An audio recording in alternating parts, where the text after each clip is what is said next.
السلام عليكم ورحمة الله وبركاته. داود يالكسو دواد ورك TV Somali Channel Studio magaalada Nairobi ayuu idinkaga imaanaya aniguna waa Saacadiye Garabay qodobada wararka daawan doontaana waxaa kamid ah xukuumadda federaalka Soomaaliya sheegtay inay gudi u saareyso sii deynta muwaadiniinta Soomaaliyeed ee ku xiran xabsiyada dalalka dibadda.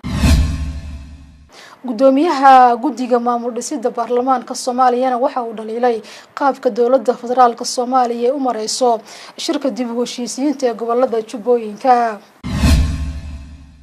banaanbax dawladda Belgium looga dalbanayo inay ku sii deyso madaxweynihii hore ee maamulka Ximin iyo Xeeb iyo Maxamed Cabdi Afweyne ayaa waxa ay ka dhaceen deegaanada ay ka taliso maamulkaasi Ximin iyo Xeeb.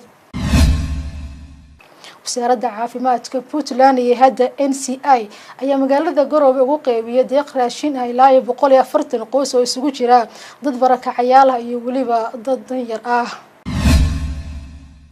maayarka degmada Barbarana Cabdishakuur Maxamed Xuseen ayaa maanta qalab isboorti waxa uu ka gudoomay dhalinyaro qurbo joog ah horeer Barbara ah. magaalada Nairobi waxaa lagu soo gabagabeeyay seminar markaas dhalinyarada loogu barayay luqadda Carabiga iyo kutubta diiniga ah.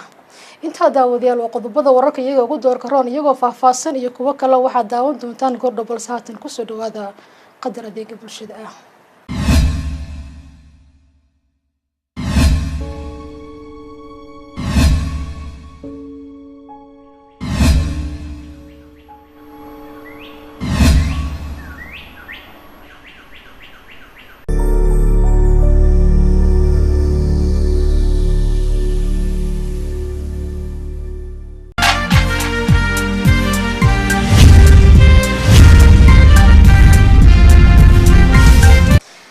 السلام عليكم ورحمة الله وبركاته. داود يالكسو دواد ورك TV Somali Channel Studio magaalada Nairobi ayuu idinkaga imaanaya aniguna waa Saacadiye Garabay qodobada wararka daawan doontaana waxaa kamid ah xukuumadda federaalka Soomaaliya sheegtay inay gudi u saareyso sii deynta muwaadiniinta Soomaaliyeed ee ku xiran xabsiyada dalalka dibadda.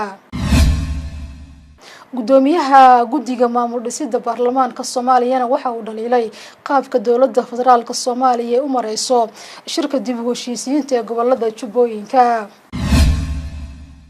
banaanbax dawladda Belgium looga dalbanayo inay ku sii deyso madaxweynihii hore ee maamulka Ximin iyo Xeeb iyo Maxamed Cabdi Afweyne ayaa waxa ay ka dhaceen deegaanada ay ka taliso maamulkaasi Ximin iyo Xeeb. wasaaradda caafimaadka Puntland iyo hadda NCI ayaa magaalada Garowe ugu qeybiyay deeq raashin ah ilaa 140 qoys oo isugu jira dad barakacayaal ah iyo waliba dad danyar ah.